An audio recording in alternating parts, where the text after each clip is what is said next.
Warning. This show contains content that some may find disturbing. Audience discretion is advised.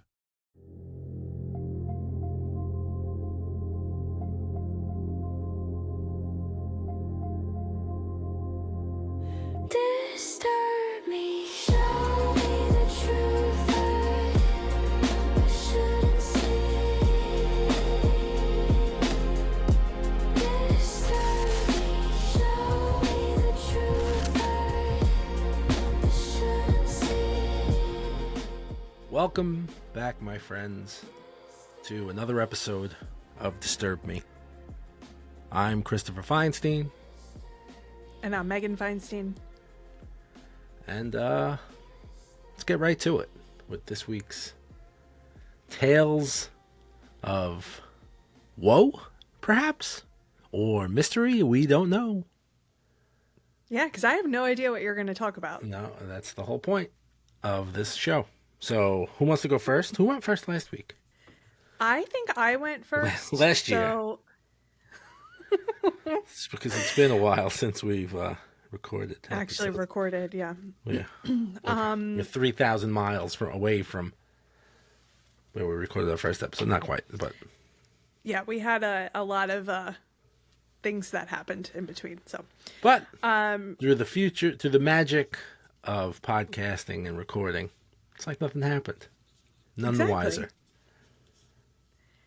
but yes, no, I You went first. last time. Yes. So, be my guest. Me? Oh boy. All right. So, for you, my dear, I have a doozy. Today's story is about a man who goes by the name, I made a mistake, who goes by the name of Albert Fish. That's what he's known as.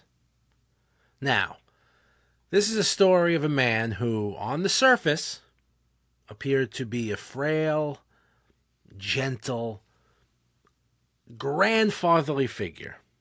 The kind of person who you see and you immediately trust. It's always those.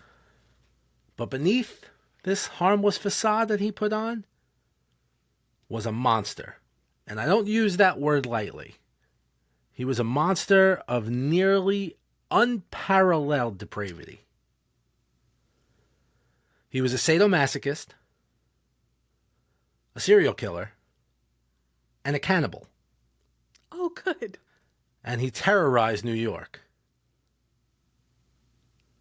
He was known by many names by the terrified public. One of them is Christopher Feinstein. No. He was What a way to tell me. Ha! The Gray Man, Ooh. the Brooklyn Vampire, the Moon Maniac, and the simplest but most fitting, the Boogeyman. Ooh, okay. Because this guy was the real life monster that your parents warned you about when you were a child. Good. So, buckle up. Born Hamilton Fish in 1870, his family life was defined by instability. His father was 75 years old when he was born. 75. Virile good for him. into his older age. I can't Yeah. imagine starting a family at 75. I started a family at 39, and I'm finished. I mean, get it, I guess. His family had a significant history of severe mental illness. His mother experienced both auditory and visual hallucinations. His uncle was diagnosed with mania, not WrestleMania, but regular mania. And his If brother, and one of his brothers, imagine you get diagnosed with WrestleMania. Like, that's That like, would be you. it's like, let me tell you something, brother. He just randomly do. I might have that. One of his brothers was institutionalized in a state mental asylum. So they were all just... So they were winners out of the gate. All of them, they had a lot of problems. When Fish was 5, his father died, which God bless him, in 1875, probably. Yeah, and you're 80 years and old. he made it to 80 in that time. That's pretty good. Yeah, longevity. And his mother placed him in St. John's Orphanage. There's no age on the mother. I couldn't find one, at least. So she placed him in an orphanage. Now, this was not a safe place for Mr. Fish, Mr. Hamilton, little boy Hamilton. It was a place of systemic and cruel abuse. Fish, he later recounted that how his teacher would shred the children's clothes before whipping them and forcing other boys to watch as it happened in this orphanage. So it was here, in this essentially like crucible of pain, that his mind forged his lifelong pathological link between agony and sexual arousal, because he recalled getting erections while he was being beaten. And he was teased for it mercilessly by the other boys.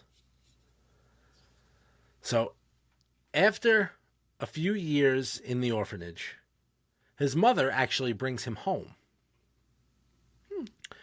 And at age 12, he formed a relationship with a telegraph boy, which I tried to find out what that was, and I got a couple of different things. Telegraph. Let me see if I can find something better now. I should have probably done this beforehand, but My immediate reaction, telegraph boy, so somebody who delivers. yes, that's exactly what it is. A telegraph boy was a young man who was employed to deliver telegraphs, usually on bicycle, Okay. in that There you time go. frame. So you got me. So I did not have to look that up at all. I am your Google. Thank you, Google. And that boy introduced him to parents. Monitor who your kids are friends with, because this boy. Now already Hamilton was dealt a crap hand from the get-go, by all accounts. His family life, I broke everything. The orphanage. And he gets brought home and he meets this boy and he becomes friends with him. And this boy, I'm going to butcher this pronunciation, but he introduced him to the paraphilius of urolagnia, which is essentially drinking urine, and coprophagia, which is also eating poop. So this is what this boy introduced him to. And these are practices that he learned that he would continue to do for the rest of his life. I already want to barf. Now, around this time, he also suffered a significant head injury, obviously, after falling from a cherry tree, which resulted in chronic headaches, dizzy spells, and a severe stutter. Oh no. So now, fast forward to 1898. He's now an adult. And his mother has arranged his marriage to a woman named Anna Mary, not Anna Marie, which I thought was weird. It's Anna Mary Hoffman. And they went on to have 6 children together. Whoa. And you know what? By some accounts, Fish was a great father. He raised the children all by himself after his wife eventually left him. Oh. So now, why did she leave him? Probably because he was pouring himself tall glasses of pee at night to go to bed. But we don't know. But She got sick of lashing him on the back to get him up. right. She's like, come on, Hamilton, you bastard. Move it for me. Whack. Here's a poop sandwich. No, it's terrible. It's terrible. So the normalcy was a mask. He was secretly engaging in extreme masochism during this time. Now, I don't know what some accounts said that he was a good father, because there was other accounts that said during this time he was forcing his own children to beat him with paint stirrers and hairbrushes. And and his children also witnessed him lashing himself with a paddle that was studded with nails until it was covered with blood. Oh. And an X-ray that was taken after his arrest would reveal the true extent of this man's self-torture. That in the X-ray, they saw nearly 30 sewing needles that he had inserted deep into his pelvic region over the years. So whatever accounts that said this guy was a good father, I'm gonna probably have to disagree. Well, I mean, he didn't beat the kids, it sounds like. So. Well, yeah, I get. Listen, the bar's really low. Like if you're that's gonna look all at it it is. that way. Yeah, I mean, I guess. So. Yeah. No. Mm-mm. So, but his wife stuck around for a while. She didn't leave him. I mean, they got married in 1898. So what I say, he was born in 1870. 1870. So he was 28 when he was married. So his wife, Anna, hung around until 1917. So, I mean, that's what? 19 years? 19 years? Yeah, right? 19 years? Yeah. Is that math? And she left him for another man. Unable to bear his bizarre behavior. That was the reason why she left, which, I mean, for 19 years she put up with it, though. I mean, that's Anna Mary, Saint Anna Mary of the Saint Anna Mary of the whipping post. Oh my God. Now, Fish described this as a moment that he finally broke, and he began to experience. That's the moment he finally broke. When she left. When she left him is when his mind broke. That was the moment. Hamilton, I think it happened long before that. Oh yeah. So he described that he began to experience religious hallucinations and hear voices, which he claimed were from God. And you know what God had told him to do? What the Father commanded him was to sacrifice and torment children. No. His kids or other kids? In July 20 of 1924, Fish murdered an 8-year-old boy named Francis McDonald. Come on. He lured the boy from a park on Staten Island and strangled him with his own suspenders. No. A witness, the boy's mother, described seeing a strange, frail, gray-haired old man muttering to himself just before her son disappeared, giving Fish his first nickname, the Gray Man. So, it didn't stop there. In February of 1927, he abducted 4-year-old Billy Gaffney while Billy was playing outside. The only witness was Billy's 3-year-old friend, who told police that the boogeyman had taken his friend. Now, police dismissed the statement at the time, and Billy's body was never found. But Fish later confessed to the boy's mother that he killed him, describing how he tied the boy up, beat him, drank his blood, and then cooked his remains into a stew. But Fish was not just depraved.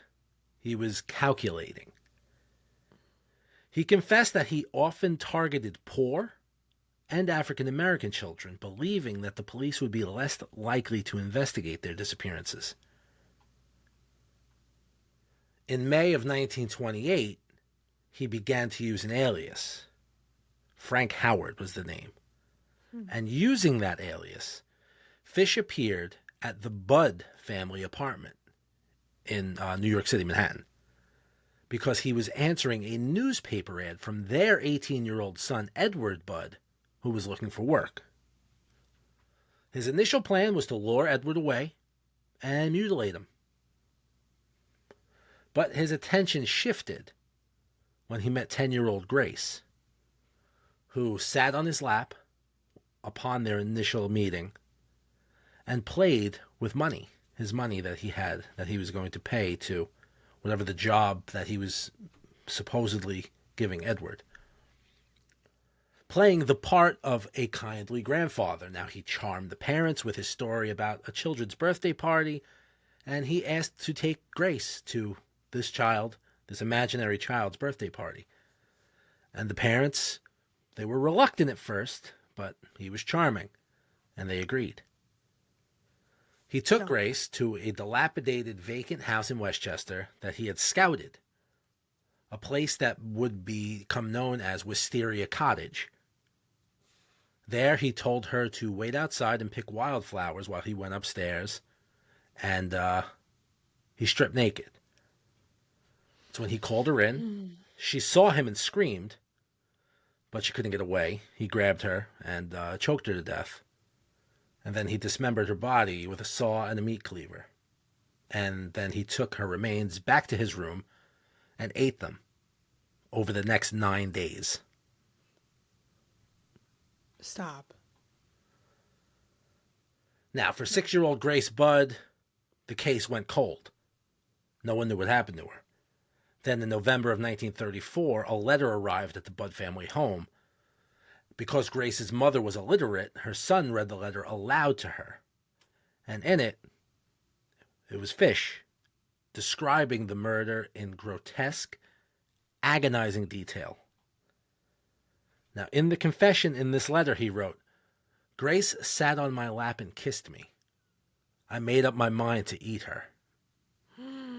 That was in the kitchen that she sat on the lap to play with the money. That's when he made up his mind to eat her.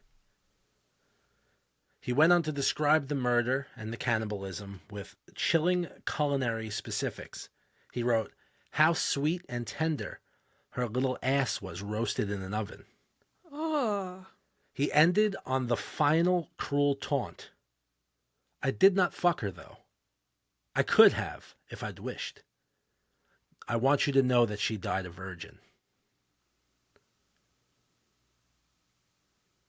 Monsters, 100%. People are afraid of, like, the monster under my bed or, demon. They're here. 100% here. There's no doubt in my mind that these monsters exist. And this is proof of one of them, right? This Albert Fish, Hamilton Fish. I'm not very happy with you right now. I knew you wouldn't be. This letter, born from what Fish called a mania for writing, was the act of a narcissist needing his crimes to be known and a sadist, essentially wanting the family to be tormented, one more time. And that's what would eventually lead directly to his capture. NYPD Detective William King, who had worked on this case for 6 years, seized on one clue the letter provided, an emblem on the stationery for a New York private chauffeur's the New York private chauffeur, I can't talk, the NYPCBA, the New York private chauffeur's benevolent, how do you say that word? Benevolent? I'm like dyslexic a little bit. Benevolent? Benevolent Association. Imagine. I wrote a book. You speak for a living. I speak for a living and I can't, hardly.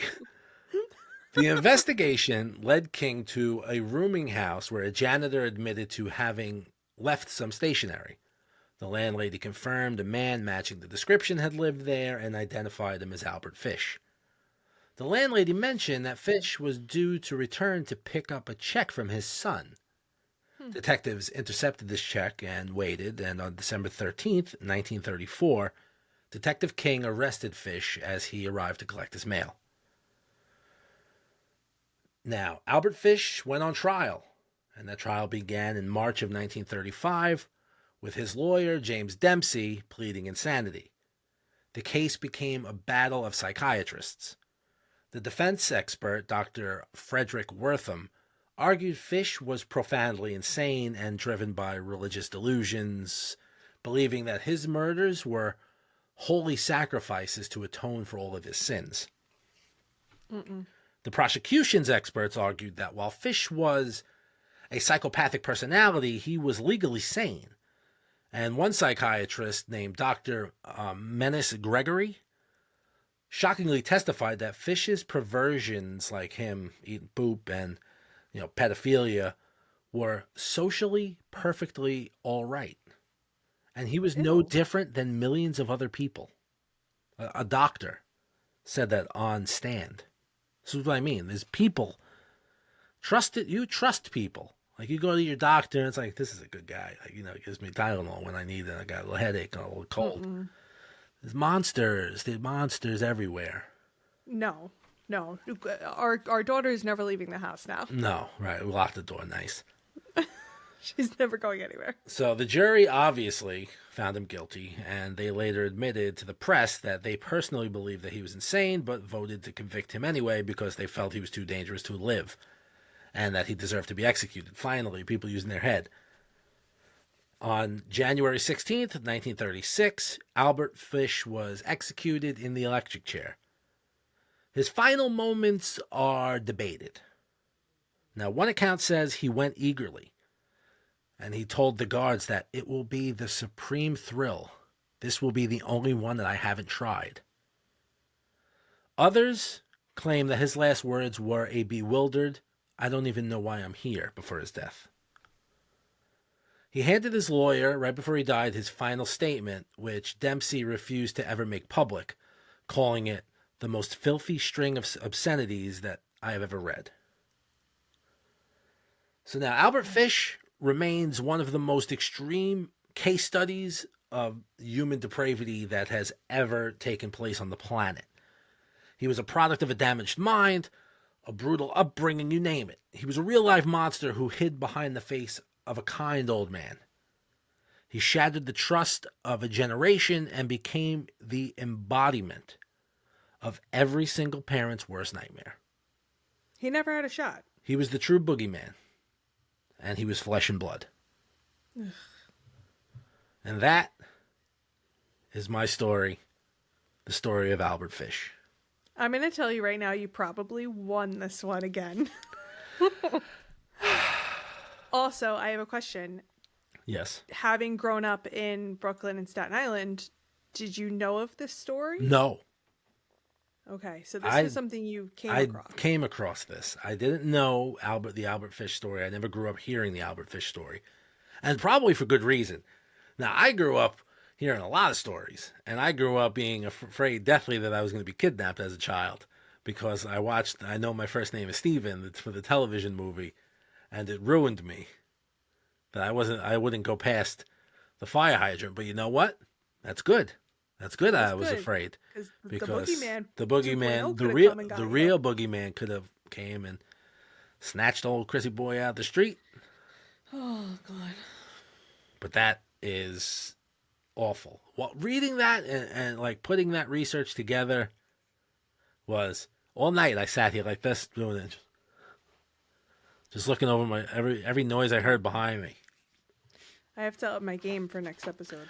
Yeah, I mean, I don't come to play around. I'm not being little sillies here. You really you are out of the gate super strong. These first two episodes. It's not going to stop. Super strong. It's not going to stop. I need to do better. I mean, this one I'm going to just give it to you. You won because I am appalled at that story. That's absolutely the goal. Appalled. Between just the gruesomeness and then involving the children, no. Well, I know your button. Right. Like, if it has something to do with being like bad to kids. Oh, I'm going to cry right now. It's awful. I can't. It's terrible. Awful. Yeah. It's terrible. So I'm not kidding when I say that our daughter is never leaving the house again. I told you, I don't want a potty trainer. Yeah, so you're right. And this is what you say, that why she'll never date, because she'll never be potty trained. Can't date if you're not potty trained. So what are you gonna tell your boyfriend? Your prospective boyfriend? Right. It's like, oh, I pooped my pants just now. I'll take you home. Change me? Right. Unless, he's a sicko. Then that might backfire. Come on. I don't make the rules. I know, but Gross. Yeah, I know. Yeah, it's terrible. Okay, yeah. I mean, I don't know where to go from there. I want to hear what you got. I'm curious. Okay. It's. I mean, it can't hold a candle to yours, but No, don't do that. No. No. We don't do that here. well, I'm gonna warn everybody. Unless you just are anti-Chris, Which you're probably gonna think there's a lot. you're gonna pick his story. I'm telling you right now, but it's okay. And mine isn't quite as long either. So, It's okay. but I'm gonna dive in. Okay. So tonight I have one that kind of feels like a good old-fashioned just horror movie. So picture this, a remote farmhouse. Love it. You hear strange noises in the attic. Mm-hmm. And then there are footprints in the snow leading to your home, but not away from. Okay. So picture all that. And then Pictured. we come to 6 brutal murders of an entire family that lived in this farmhouse. So this is the story of, now this takes place in Germany, so I'm going to Oh, I was going to say. warn everybody. This sounds eerily like the Velisca murder house. No. So this is a German story. I'm gonna butcher the names. I'm warning everybody. I did spell them out phonetically, so hopefully that helps. So this is the story of the Hinterkaifeck murders. I don't know if I said that Hinterkaifeck. correctly. That's probably how they say that. Hin- You have to Hinterkaifeck shout it and do. murders. That's how you do that. Hinterkaifeck. Yeah, that's it. All right, so it's the year 1922, and we're in Bavaria, Germany. So it's an isolated farm. It's about 40 miles north of Munich. Living there was Andreas Gruber. He was 63. Hans, His wife. Booby. I can't. Excuse me. So living there was Andreas Gruber. He was 63. His wife, Cecilia. Cecilia. Cecilia. It's like Cecilia, but Celia. like German. Seal. So like Cecilia. So You say anyway, seal. we're gonna just say Cecilia, and I'm really I'm of She won't German mind. descent, guys. So They don't mind. I'm ashamed, but no. She was 72, so I mean, get it, Andreas. You know, got that cougar. Old seal. Their widowed daughter, Victoria Gabriel, she was 35, and her 2 children, 7-year-old Cecilia, Junior. named after her grandmother, and 2-year-old Joseph. 2. Also, they had a new maid. Her name was Maria Baumgartner. Just so that's Maria. not too bad. So we'll just say Maria. And she just started working for the family that very day. Oof. So imagine that's your tough luck. luck. It's like, You- oh, I you got a just job. started new Guess job. where? Right. At the Bushkelhaken house down the road. So it's right here. It's so convenient. So anyway, the previous maid quit. Why? She said the house was haunted. Oh, boy. Yeah. She complained of footsteps in the attic, Yeah, no thanks. and she felt like somebody was always watching her. So let me ask you this. If we had a babysitter, Mhm. she told us she thought that our house was haunted, would you fire her for being weird? Or would you No, be like, I'd- okay, we're packing the bags? Right, that'd be. You don't have to tell them. Just suggest it. So this maid was saying, guys, listen, Guys, listen, you this got house is ghosts haunted. here. I'm hearing things. And believed it enough that she quit. Yeah. So it's like, oh, is she just crazy? Is she really hearing things? I mean, I guess you don't know, right? Oh, I know. Oh, it's haunted. Oh, that house is haunted. Listen, if there's a chance for ghosts, it's ghosts. That's just fact. It's Just is. I don't make the rules again. No. You're just a rule follower. Follower. Straight and narrow. I got it. All right, so in the weeks leading up to the murders, Andreas noticed strange things happening. Mm-hmm. He told the neighbors he heard footsteps in the attic as well, but he never found anyone. So one day, he discovered the footprints in the snow that were leading to the house, but not away from it. So what do you think of that? It's like, I know these aren't mine. I didn't go out in the snow. I know my Gone. wife didn't go out in the snow. She's 72. If she went out in the snow, she'd probably freeze out there. Throw a hip. So, anyway, aside from the footprints, right? Okay, so that's number one. Gone. I'd pack the bags. I'd be out of here. There's footprints coming to my house? No. So, also, in addition to that, their house keys went missing. So now you have these weird footprints. Your keys are missing. What's going on here? I thought one time I left my house keys, that I dropped them in like the supermarket, and I was ready to pack the whole house up because I said, well, now someone has the keys to the house. They can come in anytime they want. We got to get out of here. They'll figure out where we live. Right. Very easily figure out where they live just by the keys. It's like, Yeah. that's a normal thought. But Listen, you get a little crazy, especially after you have a kid. You think about that I was like 18 when this happened. Oh, this wasn't recent. It's like, we got to leave. Well, not to call out your mom, but your mom has thoughts like that. They're very true thoughts. Listen, they're going to get you eventually. Someone's going to get you. You're gonna get those keys. See, but when you grow up with that mentality, you're all right. You're all right. All right. Nothing's going to get you when you think everything's going to get you. You gotta That's think, fair. it's like, what about Bob? Like, you have that Oh, mentality, like, oh man, I'm going to have a heart attack tonight. If you just keep thinking it, it's not going to happen. all right. So, like, when I have my anxiety attacks, and I'm like, I'm gonna die. It's not going to happen. So I'm never gonna die then. Silly goose. Certified silly goose. Oh, goodness. All right. So we have the mysterious footprints. We have the missing house keys. Now, a newspaper shows up that nobody is subscribed to. Now, remember, we're in the 20s.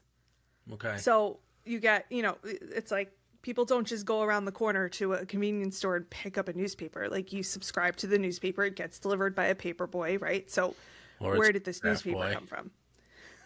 Or the telegraph boy. Exactly. Double duty. So, knowing all of this, would you be able to go to bed? You can't ask me these questions personally. Ask the audience, like, what do you think? Let us know in, like, the Spotify comments or email. Well, this is true. See, Like, this let is why us- you're the podcaster. Let us know those, like, what you do in these kind of situations in the comments area.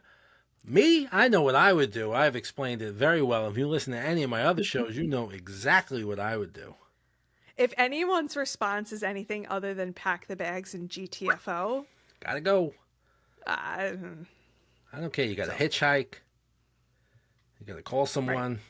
Text, FaceTime. I mean, especially, Just do it. I mean, again, especially because this is the 20s, right? So there's no Ring camera, there's You no can't security call. cameras. Yeah, what did people do before that? Like, I know when someone, like, turns on our street. Right. We have cameras around the entire house, and that's just because we're nuts. I've always had camera. I was trying to figure out in the last house how to put motion sensors in the woods. True. Well, I want we had a business next to us, so to know everything. yeah. So no, listen, I get it. So right, so this is before all that. You don't have I couldn't any. function. You have no visibility into what's going on, even just on 10 feet away from your property. You don't know what's happening, so keep that in mind too. You just kind of have to either look around your house or just accept that it's like, oh, maybe it was just a drifter, or I don't know. It's very bizarre. I don't know, whatever. So now we're at the night of March 31st, 1922. One by one, the family members were lured out to the barn. So maybe they heard a noise, maybe they thought an animal got out, but each and every one of them went out one by one, with the exception of the 2-year-old, Okay. and they were killed with a mattock. And for the, Killed with a what? is it pronounced mattock? Mattock. Okay, so good. So you don't know either. So Mattock? a mattock, for everybody who didn't know what it was, it's basically like a pickaxe farming tool. And it's double-sided. Has like two different sides. So if you want to Google it, see what it looks like. They were all killed by this essentially a pickaxe. Out in the barn. What's really, really upsetting is the 7-year-old Cecilia. Seal. All seal. Seal. Yeah, it's Matic. I've never heard it pronounced that way. I always just thought that was a pickaxe, but I guess when it's looks the way it does, like it has like the blunt end on one side and like the sharp flat on the other digging tool for the other. Interesting. Yeah. So Matic, they all died by Matic. So 7-year-old Seal Probably didn't die right away. automatically. Oh, not Seal though. No. Sorry. She did not die right away. She lived long enough. They say that she pulled clumps of her hair out because she was in shock before she finally died. Yeah, that must have been terrifying for a 7-year-old little girl. And who knows, like, in what order, too, right? So this little girl could have come out and both her grandparents and her mother could be dead. Could be dead I hate when via a people come out pickaxe. died. When they come out died. Killed by a pickaxe in this barn. And she discovers her family and then dies slowly herself. That's terrible. So Maria, the new maid, she was actually murdered in her bed in the main house. And the baby Yosef was killed in his crib. Again, both by the Matic. So they all died the same way, but the maid and the 2-year-olds were inside the home, and the others were out in the barn. So, 3 generations just slaughtered inside their home. So now it gets a little more disturbing. So it does. So I don't know, maybe I'll get you. So the bodies weren't discovered until 4 days later. Ugh, what a stink. Yeah, what a stink. During that time, though, somebody stayed in the house. They were living in the house for those 4 days. Now, is this a cold case? Do they know who did this? I'll get there. Right, I'll get there. Jumping ahead. So the reason it took 4 days, because people, even on a farmhouse, you have neighbors, you have people who know what's going on. Friends, whatever. Unless you live in our neighborhood. Unless you're in our neighborhood. I haven't seen the person in 6 months. It's been so hot. I had a guy yesterday. It said the neighbor, we got a package delivered to the neighbor's house. I went and rang the bell, and the man peeked out, said like 2 words, and then retreated back into his garage like I had a gun. I was like, oh, nice to talk to you. It wasn't that hot. These people are just strange. Yeah, I guess it's strange too. Whatever. We're trying to get out more. Maybe not now after that story. No, we're not going to go for walks anymore. Lock them up. So, the reason why it took 4 days, the cows were being milked. The family's dog was fed, taken out, cared for, Oh my God. alive and well. Food was taken from the kitchen, and neighbors reported seeing smoke coming from the chimney. Oh, so they just thought everything was copacetic over there. Yeah. So, I mean, yeah, right. If you don't have a normal daily conversation and you see smoke in the chimney and, lights or, whatever, Right. you're going to assume things are good. Yeah. Yeah. So clearly he didn't just murder the family. This person moved in, just living cozy by the fires with these bodies. Ugh. In the house and in the farmhouse. Terrible.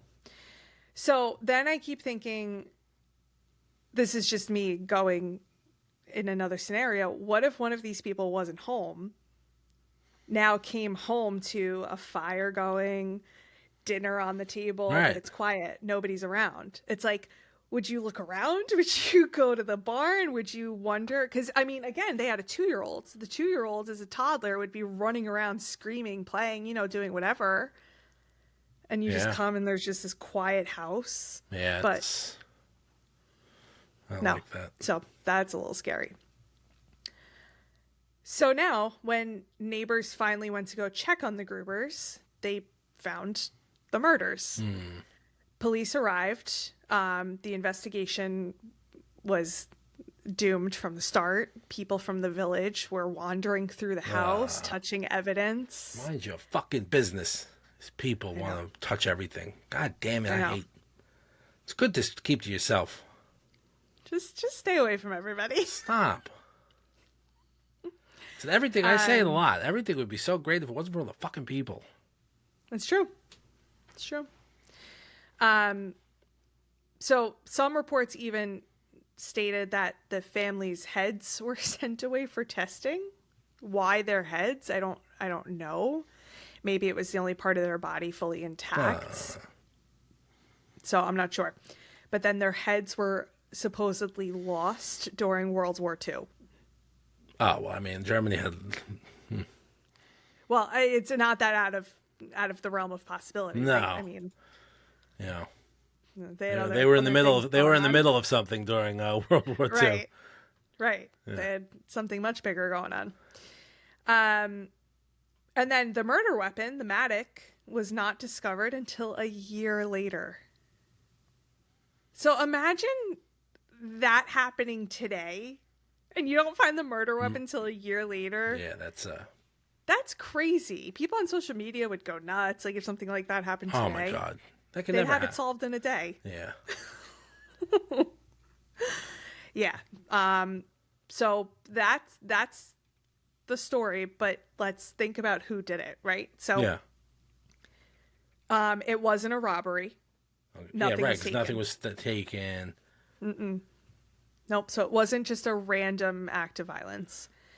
Then apparently there was family drama. There were rumors that Andreas had an incestuous relationship with his daughter Victoria, and that the toddler Yosef was his. The plot And thickens. not her. She was a widow, so not like her, late husband's child. So could it have been a random townsperson that didn't agree with the incestuous? I mean, that's a big relationship? step for something that you don't agree with. Right. But again, think of the time period. Yeah, I guess. You could be just as nuts thinking you're being righteous. And, Yeah, no, that's definitely a you know what I possibility. mean? Like, Yeah. difference of opinions. I mean, don't get me wrong. Incestuous relationships are not okay. Is it enough to kill somebody over? No, but some random, townsperson might think so. So anyway, so that's one theory. Another theory was this name. Sorry, I'm just staring at this name. It's Make one up. Lawrence Schlittenbauer. Lawrence. Schlittenbauer. Larry Schittenbauer. I think he sold me a necklace to He was actually a local man who was suspected of possibly being Yosef's father, the 2-year-old's father. He had been romantically linked to Victoria, and people say maybe the jealousy drove him. But here's where it's a little weird. He was one of the people who were first on the scene who discovered the bodies. And people said that he acted very calm and too comfortable with the corpses. So What does that mean? I don't know. Maybe it's just Was it for pictures with them? Imagine. It's like So that's another theory. selfie. The third theory is that there is just a crazy person who had been secretly living in the attic because remember they heard The footsteps. footsteps the that missing the keys. ghost, could have been someone living in the The walls. former maid, or- right, thought the house was haunted, right? Yeah. So all of these things, maybe someone was staking out the attic, living there, observing their routine, things like that, Yeah. before making their move. Yeah, could be. That's a possibility. So what of those three scenarios do you think is the most plausible? Or Larry Shiftenbaum, whatever his name was, he seems like he's prime A candidate number one in my book. so the possible father of the The toddler possible father of the toddler. murdering everybody. Murdering Okay. everyone. Maybe he thought he was the father of the toddler, and it turns out that it was her brother or whoever the incestuous relationship was It with. was her father. Her father. Well, even worse, and that's what made him go crazy. I mean, people have snapped for less. It's true. You know, I almost snapped today because a woman was taking, and her entire family took 8 minutes to pick up a stick of butter out of the refrigerator at Please. the grocery store. And I was just the Shining music was just playing in my head. I'm gonna just pick up the butter. Imagine, Like it's I butter, understand Johnny. right? I get it.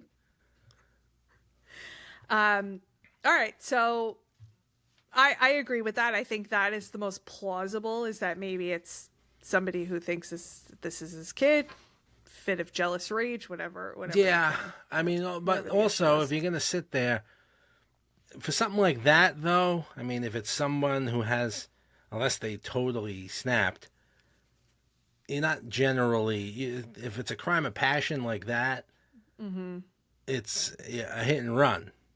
You know, you're not moving in for 4 days, cooking dinner, making fires, and that's unstable. that's a crazy That's a person. crazy Right. person. So maybe again, there was a crazy person hiding out in their house that they didn't know about somehow, or maybe he came and went and they didn't know about it. You know, he knew a way in to get out of the cold.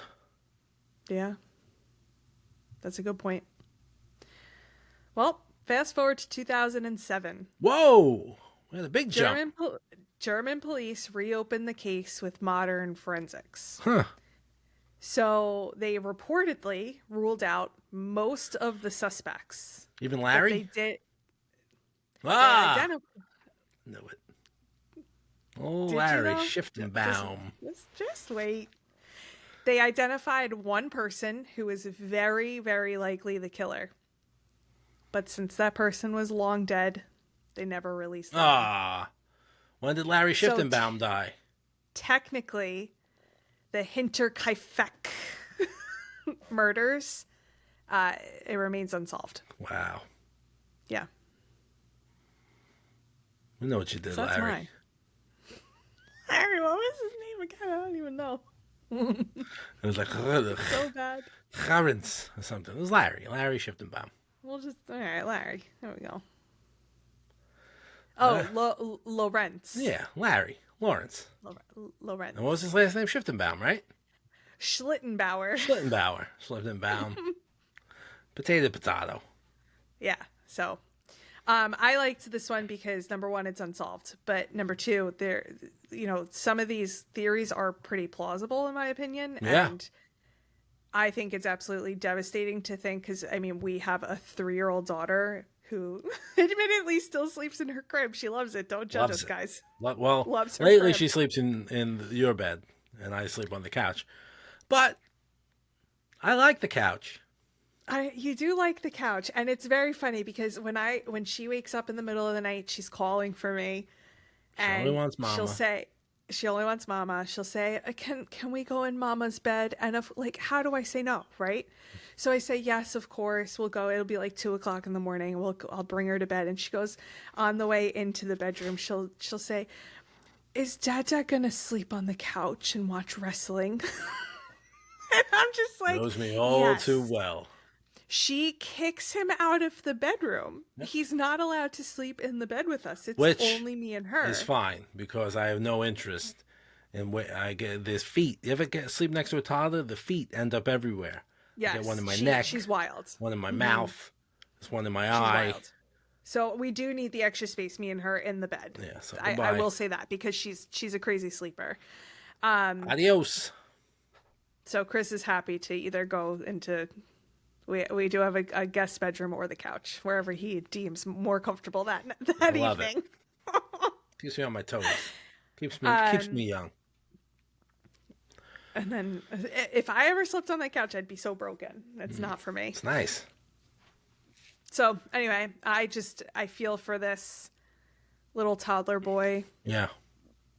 And it's heartbreaking. things like that really get me. So, Yeah. Well, that's it for this week. And 2 very disturbing cases in their own right. But it's up to you to let us know who disturbed you more. Let us know in the comments, on Spotify, send us an email. Do we have an email? I don't think we have an email yet, but we will create one because I actually would like each of us to have one so you can submit stories to us. Well, in the meantime, hauntedamericanhistory@gmail.com. That's where you can reach me. That's my other podcast's email. Who am I kidding? That's probably where a majority of you know me from. And I will say, if anybody is watching this, Spotify, I would vote. or I would YouTube. vote that Chris won because of don't you do this. reaction. Don't you sway the audience. I don't mean to sway, but in all actuality, I cannot hide my facial expression. It was tough. It was a tough one. Listen, I'm not holding back. No, I got to really step it up. Step it up. Next week, I'm expecting to be devastated next week. Yeah, I have a big story. A lot of to work. find. A lot of work to do. Well, hopefully we have disturbed you. That is our goal. And catch us next time. So long.